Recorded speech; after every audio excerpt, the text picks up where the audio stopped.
बिस्मिल्लाहिर्रहमानिर्रहीम। नाज़रीन, मैं हूं आसिम नसीर और आप देख रहे हैं हमारा यूट्यूब चैनल आसिम सीरीज़। नाज़रीन, मेरे साथ मौजूद हैं डॉक्टर मोहम्मद अली, जो कि एस्ट्रोलॉजर हैं, पामिस्ट हैं और इल्म जफ़र के माहिर हैं। डॉक्टर मोहम्मद अली साहब का नंबर हमारी स्क्रीन पर मौजूद है। अगर आपको रब्ता करना है तो नीचे दिए गए नंबर पर रब्ता कर सकते हैं। इसके अलावा जिसने हमारे चैनल को नाज़रीन अब तक सब्सक्राइब नहीं किया वो हमारे चैनल को सब्सक्राइब भी कर दें। अस्सलाम वालेकुम डॉक्टर साहब। वालेकुम अस्सलाम। डॉक्टर साहब, क्या हाल है, कैसे हैं आप? अल्हम्दुलिल्लाह, आप ठीक हैं जनाब? अल्लाह का करम। डॉक्टर साहब, अच्छा सर, आपको खान साहब की गिरफ्तारी और नाअहली के हवाले से क्या कहेंगे? इमरान खान साहब का पैदाइशी ज़ायचा जब भी देखते हैं, कोई भी एस्ट्रोलॉजर दुनिया में देखेगा, उसको लंबे अरसे की कैद नज़र नहीं आएगी। ठीक है, यही मेरा भी स्टेटमेंट है। इमरान खान साहब को लंबी कैद होती हुई नज़र नहीं आती।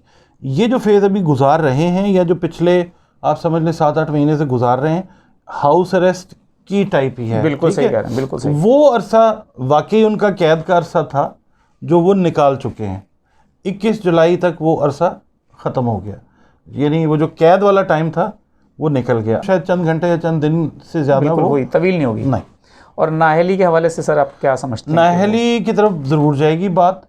शायद उनके ख़िलाफ़ जो हमारी लोअर जुडिशरी है वो इस तरह का कोई फैसला उनके ख़िलाफ़ दे दे, but he will always have a right to appeal Supreme Court में जाके। सुप्रीम कोर्ट, तो वहाँ से हम वीडियोस करते हुए आए हैं। अपना हमारा एक दो और चैनल्स हैं, हमने उन पर बात की है कि अदलिया, आला तरीन अदलिया जो है वो आपको नज़र आएगी कि इमरान खान साहब को वो रिलीफ देगी।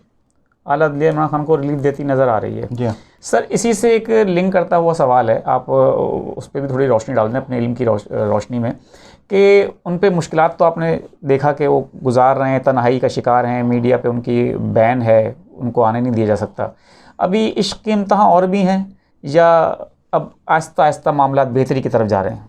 नहीं, अभी चीज़ें जो हैं वो इश्क के इम्तहानों में से बहुत सारे गुजर गए हैं। वो अभी चीज़ें जो हैं वो उनके लिए थोड़ी ईज़ आउट होती हुई नज़र आती हैं जब हम इनका ज़ायचा पढ़ते हैं और उसको क्रॉस वेरीफाई करते हैं मुख्तलिफ अपनी जो हमारे नॉलेज बेस हैं उनसे, तो चीज़ें जो हैं वो अब इनके हक़ में बेहतर होती हुई नज़र आती हैं। एक छोटा सा आप समझ लें तूफ़ान और खड़ा होगा, अच्छा, मगर उसके बाद फिर ये निकल जाते हैं। अपनी बर्थडे के करीब जाके ये बिल्कुल क्लियर हो जाते हैं। ये देखिए, मैं जो बात करता हूँ ना 38% की, ये वही चीज़ है जो इनकी बर्थडे तक चलेगी। 5 अक्टूबर 1952 इनका है। जी जी जी। 5 अक्टूबर के अराउंड जाके इनके जो है ना बहुत सारे मुकदमात, बहुत सारी चीज़ें वो सेटल डाउन आपको होती नज़र आ रही हैं।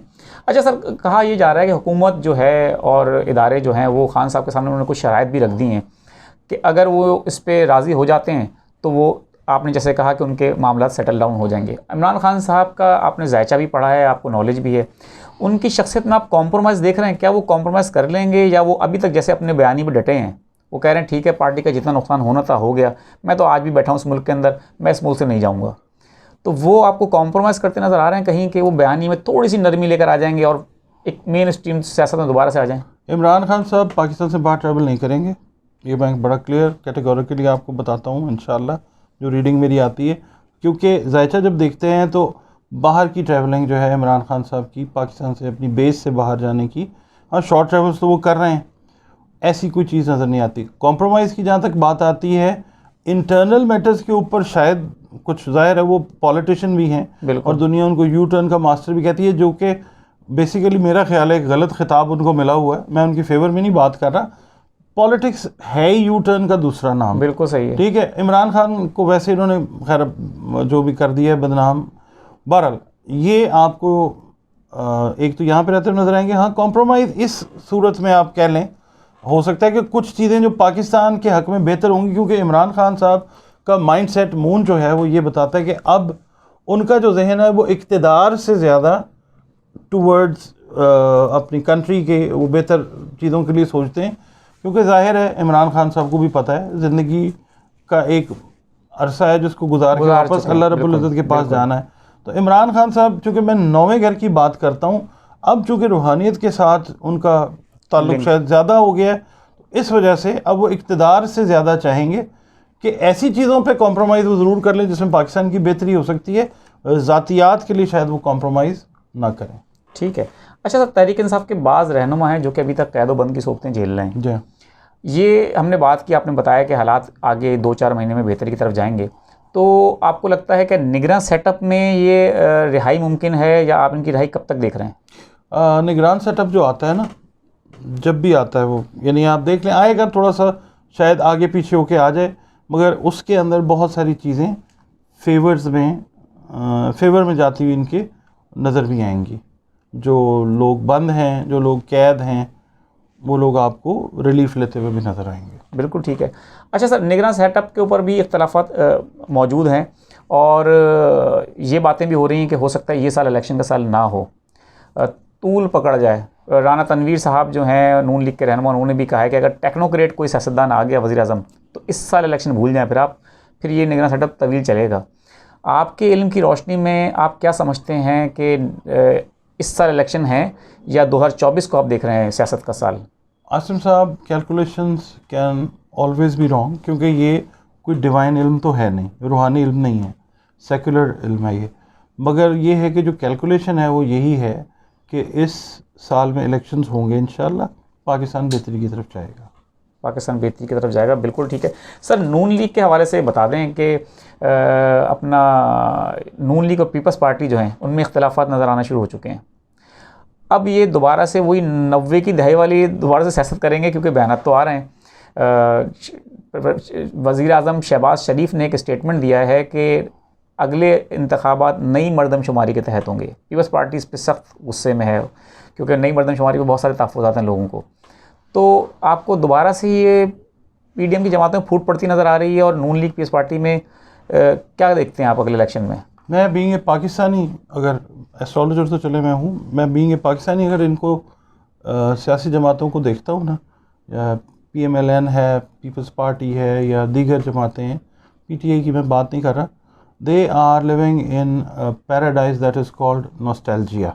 नॉस्टैल्जिया में, पुरानी यादों में जी रहे हैं ये लोग। 90s और 80s को अभी भी ये तस्वर में बिठा के तो चला रहे हैं अपनी सियासत को, विच इज़ नॉट राइट।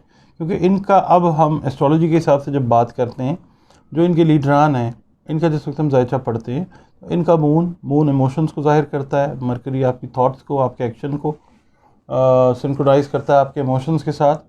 तो they are still living in that phase, वो उसी फेज़ में अभी जी रहे हैं, जो कि इनके लिए फ़ायदेमंद नहीं है। इख्तलाफात इनके जो हैं वो हमने पिछले साल प्रोग्राम्स किए, उस वक्त भी मैंने यही अर्ज़ किया था कि जनाब ये एक गैर फितरी इत्तेहाद है। बिल्कुल सही है। और ये चलता हुआ नज़र नहीं आता। इख्तलाफात इनके बीच में हैं, they are not on talking terms. एक दूसरे से ये लोग बात असल में नहीं करते हैं, पसंद भी नहीं करते हैं। तस्वीरें आपको जो उतरवाते हुए नज़र आते हैं, पिक्चर्स जो बनवाते हुए नज़र आते हैं, they are very good actors. Zardari साहब जो है उन्होंने खुद फरमाया है कि स्टेट एक्टर्स होते हैं ना, बिल्कुल तो सही ये ऐसे ही है कि they perform very well in front of the camera, but behind the camera वो ऐसे ही है जैसे आम आदमी का इख्तलाफ होता है। ये चीज़ जो है ये इख्तलाफ से शुरू हुई थी, इख्तलाफ पे ख़त्म होगी। और दूसरी बात मैं आपको बताता हूँ, एक और चीज़ है, एक चीज़ होती है ड्रामेटाइज की जा रही होती है, क्योंकि एक स्टेटमेंट, एक नैरेटिव भी तो इन्होंने बनाना है ना, जिसको लेके इन्होंने अवाम के पास जाना है। बिल्कुल ठीक है, इनके मून्स और इनकी मरकरी और इनकी जो थॉट्स हैं वो ये भी बताती हैं कि हमें ये करना ज़रूरी है, बिल्लियों की लड़ाई करनी ज़रूरी है, क्योंकि जब हम आपस में इकट्ठे ही होंगे तो लोग हमें कहेंगे ये तो इकट्ठे ही हैं। इख्तलाफ जब तक डेवलप नहीं होगा तब तक तो वो फिर बयान ही नहीं ना बनता। सर, आप अपने इल्म की रोशनी में क्या समझते हैं, नवाज़ शरीफ को वतन वापसी अब तक क्यों नहीं हो पा रही? 1.5 साल हो गया हुकूमत में, उनके भाई वज़ीर आज़म रहे। क्या केसेस का दबाव है, या वो चाहते हैं कि निगरान सेटअप आ जाए, या कौन सी उनको श्योरिटी चाहिए पाकिस्तान आने के लिए? ये जो नवाज़ शरीफ साहब है ना, ये बड़े सॉफ्ट हार्टेड आदमी हैं, बड़े सॉफ्ट मशहूर हैं, मगर उनकी जो सियासत है उसने इस चीज़ को ज़ाहिर नहीं किया, और उसकी वजह से, इस कॉन्ट्रडिक्शन की वजह से हमेशा नवाज़ शरीफ साहब जो हैं वो सियासत से बाहर भेजे जाते रहे। इनका वापस ना आना एक लिहाज से इनके हक़ में अच्छा रहा। अगर ये वापस तशरीफ़ ले आते तो बहुत सारी मुश्किलात का ये सामना कर सकते थे, जो कि इनमें स्टेमिना वो नहीं है जो इमरान खान जिस तरीके से झेल रहे हैं इन चीज़ों को। तो अभी भी फ़िलहाल इनका मोहतरम नवाज़ शरीफ साहब का पाकिस्तान वापस तशरीफ़ लाना अगस्त के अंदर तो मुझे जायचे के हिसाब से नज़र नहीं आता। तो आपको अपने इल्म की रोशनी में शहबाज शरीफ जो हैं वो नवाज़ शरीफ की जगह लेते नज़र आ रहे हैं? वज़ीर आज़म के अगली दफ़ा भी उम्मीदवार बन सकते हैं? अच्छा, बड़ी एक इंटरेस्टिंग बात मैं आपको बताता हूँ। जायचा जिस वक्त दोनों का हम रीड करते हैं ना, तो ये शुरू से ही कॉन्ट्राडिक्टरी फेज़ में रहे हैं दोनों भाई। मगर मैंने इनको पर्सनली भी देखा है, इनकी फैमिली में मैं मतलब इनके वालिद साहब जब हयात थे तो हमारे ससुर के साथ उनके बड़े अच्छे रिलेशंस थे। तो मैंने इनको देखा है, ये अपनी फैमिली को फैमिली में इज़्ज़त अपने बड़ों की बहुत ज़्यादा करते हैं। इनमें ये बिल्कुल ठीक है। बहुत अच्छी चीज़ है।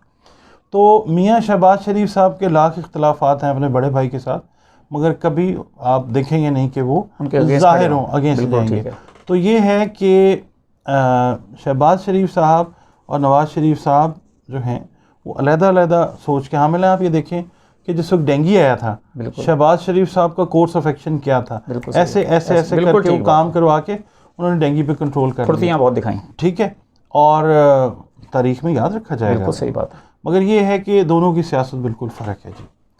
सर एक सवाल का और जवाब दे दें, बिलावल भुट्टो जरदारी, इनका मुस्तकबिल आप क्या देख रहे हैं? देखें, एक्वायर्ड जो सक्सेस होती है ना, जायचा जब हम पढ़ते हैं ना तो हम एक चीज़ देखते हैं, एक तो नेचुरल सक्सेस है ना, जैसे अब इमरान खान साहब जो हैं वो एक चीज़ से गुज़र रहे हैं और फिर जा रहे हैं। इनके जायचे में बिलावल साहब के जायचे में ना ये चीज़ वज़ारत उज़्मा जायचे के हिसाब से तो नहीं है। इनका जायचा अगर मैं कंपेयर करता हूँ इनकी वालदा मोहतरमा से, बेनज़ीर भुट्टो, हाँ जी, तो बहुत से भी ज़्यादा वीक है। हाँ, अगर मैं इनकी बहन आसफा भुट्टो का जायचा कंपेयर करता हूँ तो वो बेनज़ीर भुट्टो प्लस का जायचा है। अच्छा ठीक है, तो ये जो बिलावल साहब हैं ये मुझे जायचे के हिसाब से तो वज़ीर आज़म बनते हुए नज़र नहीं आते। हाँ, ये है कि मोहतरम आसिफ ज़रदारी साहब जो हैं वो दुआओं और मतलब रेमेडीज़ पे, स्पिरिचुअल रेमेडीज़ पे यकीन रखते हैं बहुत ज़्यादा। तो सब बहुत सारे लोग रखते हैं, तो अगर वो कोई चीज़ हो जाए तो वो जायचे में मैं नहीं देख सकता। बिल्कुल ठीक है, बिल्कुल ठीक है। बहुत बहुत शुक्रिया डॉक्टर साहब हमें वक्त देने के लिए। नाज़रीन, उम्मीद है आज आपको हमारा आज का व्लॉग पसंद आया होगा। एक नई वीडियो के साथ आपकी खिदमत में दोबारा हाजिर होंगे। खुदा हाफिज़।